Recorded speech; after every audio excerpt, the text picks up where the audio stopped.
Hi Nithya, thank you so much for joining us today for WinPE Insights feature. We have an exciting lineup of questions for you, and we've kept the best towards the end, a rapid fire with you. So, without further ado, let's jump right into it.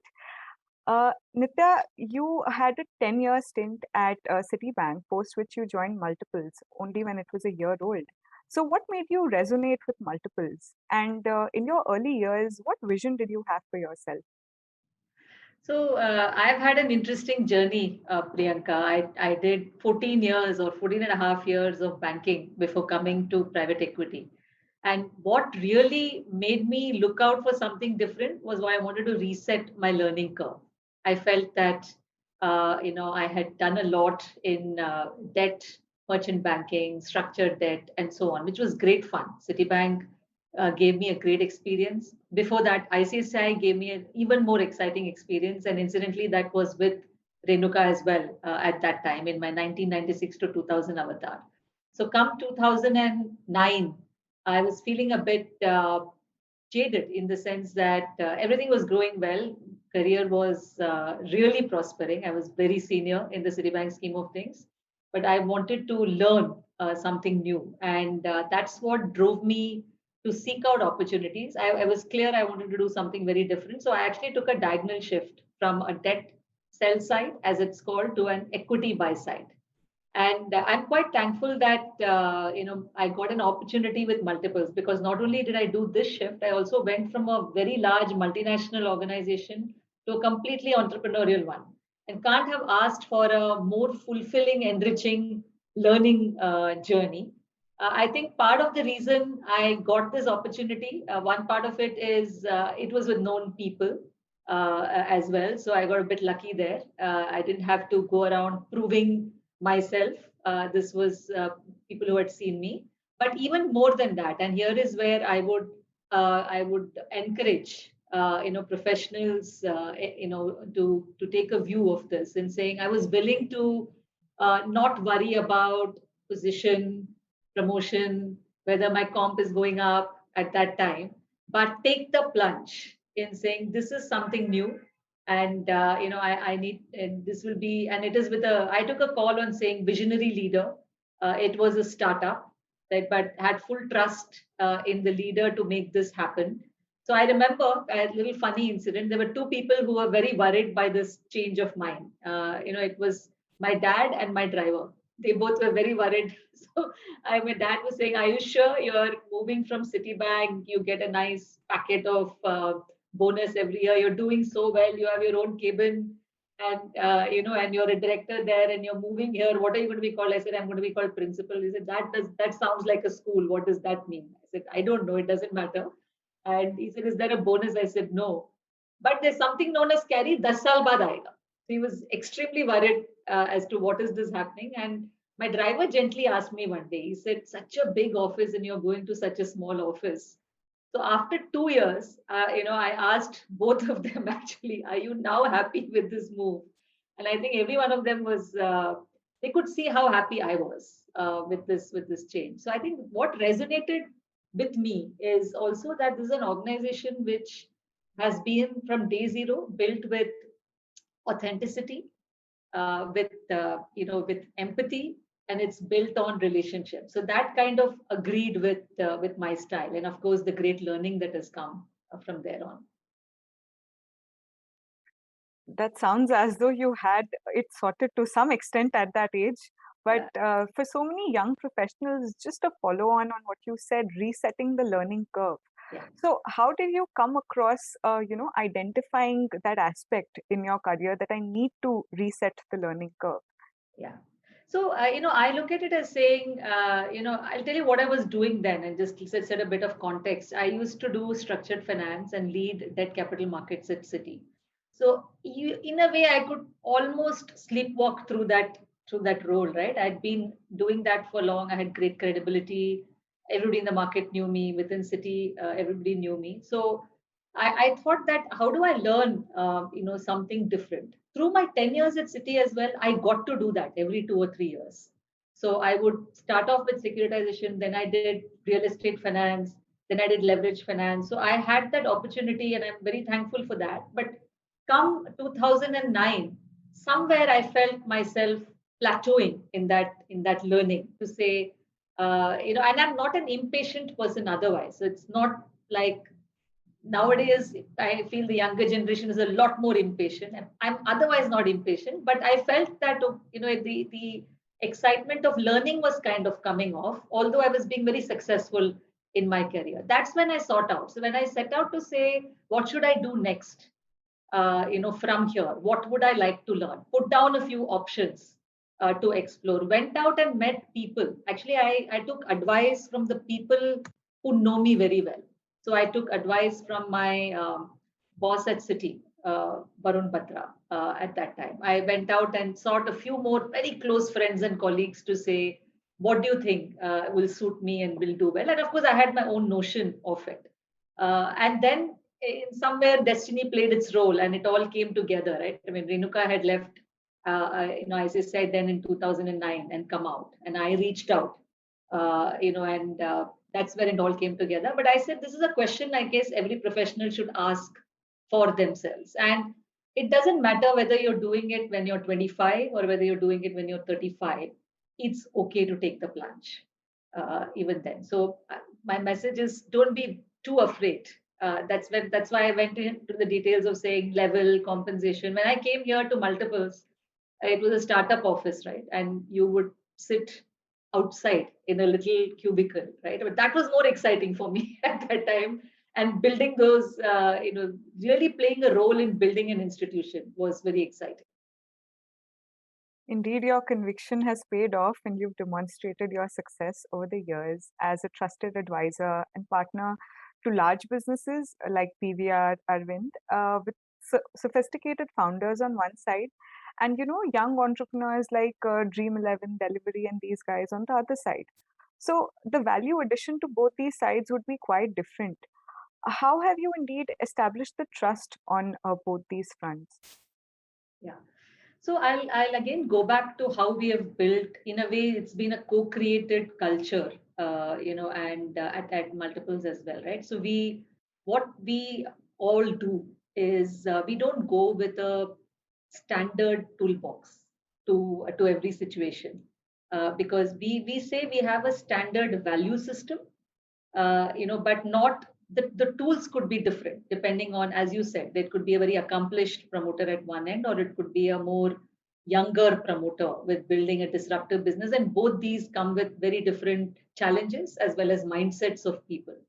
So our topmost, in our head is that we go with a sense of partnership. So we've kind of captured that right into the vision statement to say we'll partner with passionate entrepreneurs, and we'll together build aspirational businesses, right? And aspirational and responsible businesses. So here we don't go with the mindset of saying this is an investment I'm making, and then I'll make some 2x, 3x, 4x, 5x on it, and I'll come out. Rather, we say, how can I build a business along with this entrepreneur, which is very differentiated, very distinctive? So we start thinking like business owners, and that's what we want all our team members to do.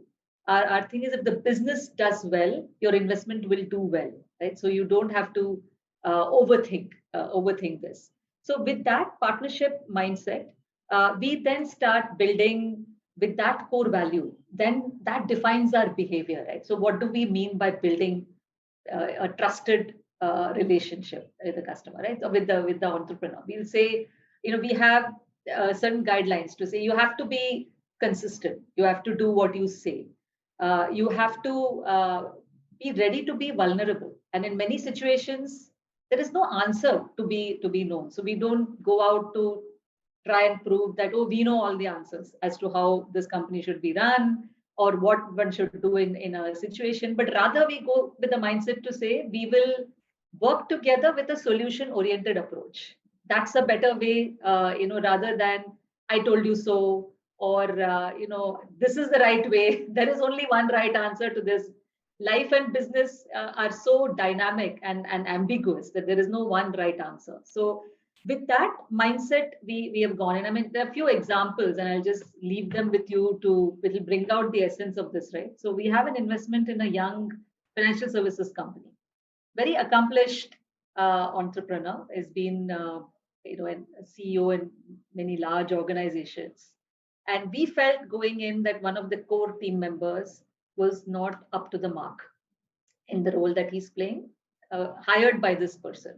So here is a tough conversation to go in and tell the person that this is what we think. Now, we have to also remember that we don't just want to be nice guys. We do definitely want to convey the message because we want to build that aspirational business, right? And that cannot come without taking the tough decision. But having gone in and given our view and with a good reason and good examples as to why we thought this person is not appropriate, we let this entrepreneur do his own work, come back, and then he popped a question to say, "So Nithya, what do you think I should do in this situation?" Right? And at that moment is when I held myself back to say it was very easy to say, "Of course you should change the person," right? And rather let it be to say that I'll go with whatever you decide. I'm fine with that. You now know the whole, the reason, the whole personality, the whole skill set, and everything.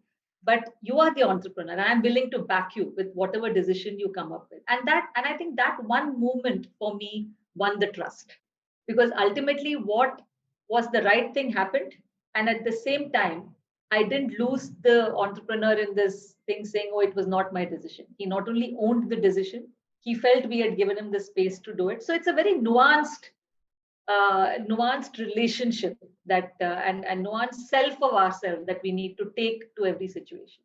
So, Nitya, the next topic would be around gender diversity, and multiples over the years has, of course, demonstrated a positive gender diversity representation in their senior management team and built a culture of diversity. So, over a decade of your journey at multiples, have you ever felt like an outsider owing to your gender? And how do you feel that female leadership is different from male leadership?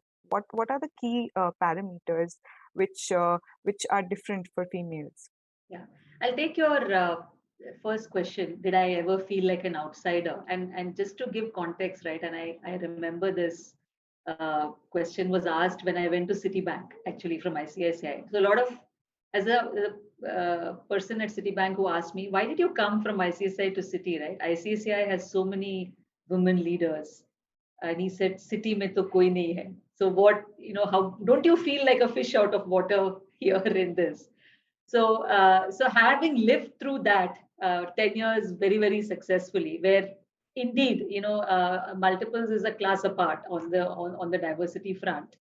But I would say some things helped me good, right? First is, and I think this is very important for all younger women professionals as well. When I look back and I think what worked for me, uh, you know, uh, I kept away all sense of insecurity, from my head. So just having a quiet confidence. You don't have to go out, thumb the table, and be brash or anything about it. I think it's not most of our style anyway. But just being not feeling insecure at every moment, every situation in itself played a very big role. It doesn't matter if the room is filled with only men or only different kind of people or whatever. Feeling again in the initial days at private equity, when I came over here, the insecurity was more that, or the fear was more that I don't know this space as well as I knew my earlier job, which was also the excitement. But again, to have the confidence to stay quiet. I don't have to necessarily value add at every meeting, at every engagement with the entrepreneur or internally or so on, and just be able to absorb for a period of time before giving your views also made a very big difference to that transition of saying outsider, either due to diversity, gender, or due to knowledge of the product, and then slowly kind of testing your waters and increasing your engagement thereof. So I would urge people to just have confidence in their own self, and to give it time. I think it kind of if you over try it, it probably gets a little bit more nervous in that effort. And coming to diversity at multiples, I think what helped us, of course, we got a great boost. by having a woman leader, very inspirational woman leader, right? If you have living role models, around you, it does make it that much more easier. But I would say that was not good enough. That's a great place to start. The second was the culture we set from early on. It was okay to. It was a culture which welcomed family into its fold right from day zero. So we have frequent family gatherings of the team members. So there was a lot of good interaction, and our families knew where we spend the good 12 hours of our life every day, 10 to 12 hours of our life, and they were comfortable with it, and people knew each other. It was okay to bring in discussions about children or families or otherwise. We don't necessarily say you leave your family behind when you come to office, or when you go back home you leave your office behind. We treat it like a continuum, and that's truly what happens, right? We are oneself in that sense. So we are quite okay to let that mix. And I think that culture helps us go out and get more and more younger women professionals also to work with us. But I would say even that is not good enough. You need to have a positive diversity initiative also to make it happen. And I've mentioned this in many of my speeches many times, to say there are so many biases even within us women as well, right? And that we need to take care of when we are hiring, and when we are promoting and we are coaching and so on. So, and very active view on diversity at multiples as well as in our portfolio companies, and having a program towards that as what has helped us achieve our numbers, right? And in multiples itself, we are 50% of our or 40% of our board is women. 50% of our investment committee is women. 30% of our entire investment team is women. 30% of the entire team, including the investment and the other professional team, is women. So I think it's built with effort. We got a kickstart by having a good leader, but the rest has come from all the actions that we have taken. That sounds fabulous. In fact, since you've mentioned about biases, we were going through your written and video features, and there's some terms which you've used. If you could explain it in certain greater detail. You've talked about likability bias and collaborative win-win culture. So, would love to learn more about those terms and how do you Yeah. think about it? Yeah, I'll see, likability bias has two different meanings in a way, right? And I think the one which you're referring to is it's also it's also something you see in the more impatient younger generation as well now, right? There's this need to every day being appreciated, liked, knowing I'm on the right path, and it's a little bit of it again goes back to this insecurity, inability to take negative feedback in the right way, is all of that, which at least I referred to in that video as likability bias, in saying I want to be liked every day, every moment, every job, encouraged, and so on. So there, while it's good, I do encourage all of us to be appreciative of our colleagues and our youngsters. That it's important for them to know that they are doing well. At the same time, I think we should not be so thin-skinned as not to be able to take negative feedback. So, and similarly, as leaders, we should be able to give feedback towards improvement of the person as much straight as it can come, and not couch it, because couching it takes away the sting of it, or the benefit of it as well. I would say you may not want to leave the sting, but the benefit of it. The other likability bias is really we seek out ourselves in everyone we work with or everyone we hire, right? And that's something we need to overcome if we want to put a complementary team together. And that's where I guess frameworks help better in saying, if I want this 10 characteristics in the individual, I'm not overweighting one or two of them. So that those are the ways in which to look at this whole likability requirement and likability bias. The other, I think, topic you mentioned is collaborative win-win Win-win culture. culture. Yeah, I think very, very important for a private equity or a VC, environment, because we work in very ambiguous world. There is every time we make a decision, it's a leap of faith. And all of us in the fund, it's important. We feel it's important. It's not Nithya's deal or somebody else's deal, or it's not my decision or your decision. It is a collective investment that we have made, a collective decision that we have made, and people need to back it, fully, and we need to be there for each other, and that's what is a win-win culture. Now, I want to also say that that doesn't mean it's a least common denominator of everybody's understanding. There is this, we make a fine line between consensus and collaborative culture. So a consensus decision is one in which everybody has to agree. And that sometimes results in the lowest common denominator of understanding, right, in any deal. And that cannot be the outcome. That cannot give you great outcomes. But we more look at it to say the deal champion knows the investment the best. The rest of us, including the IC, is there to help the deal champion work out in his or her own mind. Is this a good investment for multiples to get into? And we'll all work towards that. We are not here to prove or disprove somebody knows better or worse, or to kill or to take forward somebody's deal or not. So that's the win-win, kind of culture that we want to build, that collaborative. Would love to understand from you, Nitya, over the next decade, how do you see the PEVC industry moving? And more specifically, what is the one thing that excites you and the one thing which worries you about the industry? Yeah.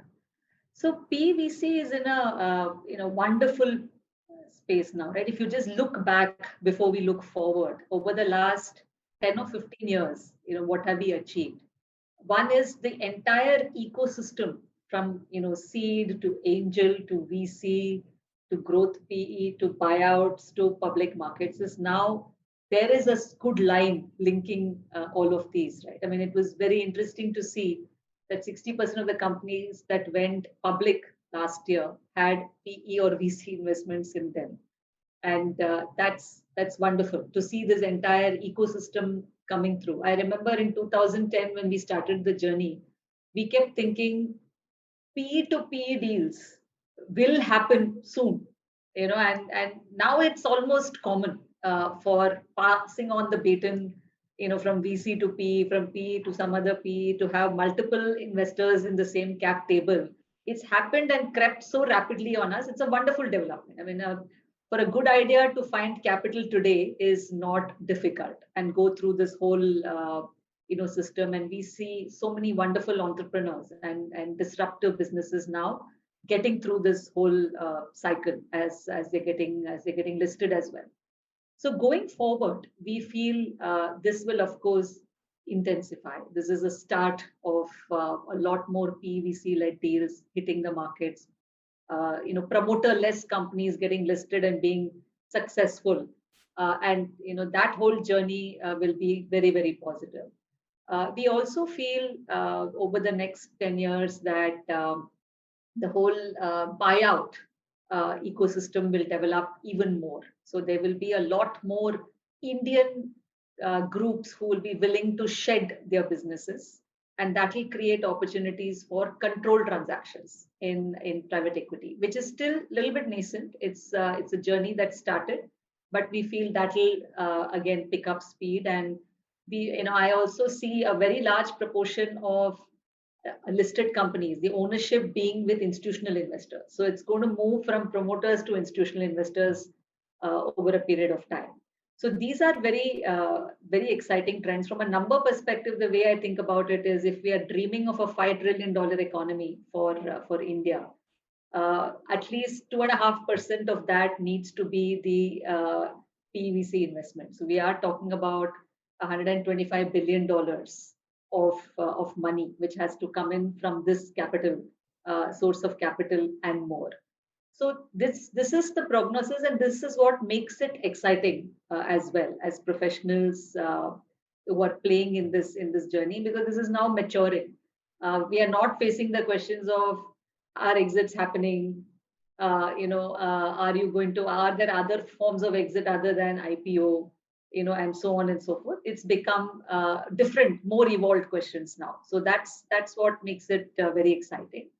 What worries me, a bit is, a lot more of, you would say, unsophisticated investors, if I may call it that, who are getting very excited about this whole digital disruption that's happening, and are directly investing into this disruption, right? And I meet a lot of HNI investors when I go out, and we also raise money from HNI investors. And there's so much excitement. People would tell me about, I had investment into this company, and it made a 5x or a 10x or whatever it is, and there's a lot of excitement there.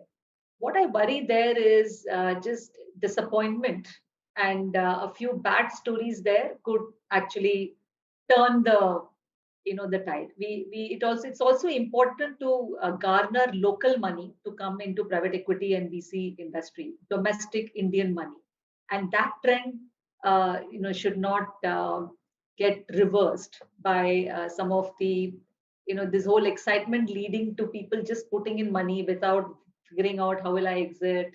Is this a good valuation? Is this good governance? All of which comes with managing money well, rather than just going out directly and making investments. So that worries me a bit, because it could harm the reputation of the sector.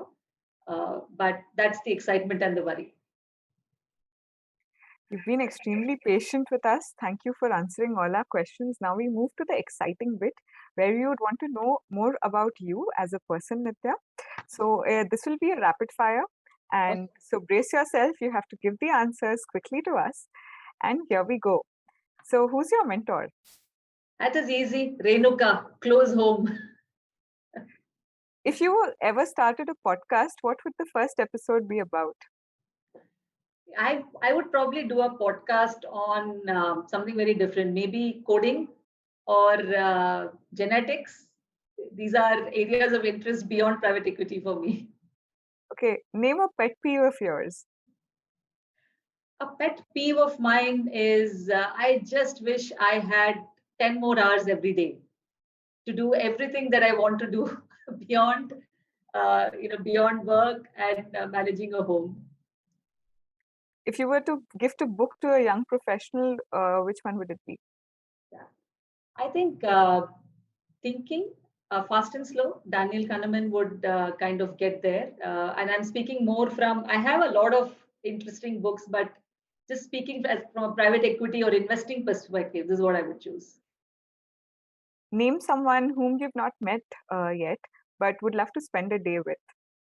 Can I give more than one person? If you Okay, don't mind. we give you I'll that. give you, I'll give you three, right? So definitely, if I could, I would love to meet Albert Einstein. I really love. I have read a lot about his life, and just a very different way of thinking, very 101 way of thinking, and which made radical thereby theories come through. Right. Among the living, I would say definitely I would love to meet Bill Gates. Again, voracious reader, phenomenal thinker, all his recent controversies notwithstanding, still an amazing mind. Closer home, I would love to meet Mahendra Singh Dhoni. Again, a leader that I admire for bringing the brain to a sport, very calm mind, as well as very thinking cricketer. Very diverse choices. So the final one is three priority areas, development areas for young hires today in the investment domain. I would say, as people start their journey in investment, it would be good to get some expertise. The first one would be to get expertise in one or two industry areas. It really helps to dig deep, and become very difficult to discern signals right ahead of when they're going to happen, and that's when your investment is successful. If the trend is already visible to too many people, you're too late. So you need to be catching things early, and that comes only with depth of understanding of an industry. Having said that, the second one I would put it is to really understand that investing is beyond numbers. So I would very much encourage them to think about people, deal construct, whatever it is beyond the numbers that goes into making a successful deal. And the third, whichever organization that the person is working in, please do put up your hand for certain organizational initiatives which are beyond the normal work that you do, because it does help you gain an understanding of where the organization is going, makes you stand out as a person who's willing to give back to the organization, because when you're young the organization invests a lot in you, and it's as much incumbent on all of us to also give back and help the organization in their journey ahead. So I would say split your time into three parts and make sure each of these are, you're engaging yourself with the same gusto. That's been lovely. Thank you so much for your time, Nitya. This session has been really insightful. Thank you again. Thank you, Priyanka. Lovely to meet you and lovely to be talking to you today and WinPE.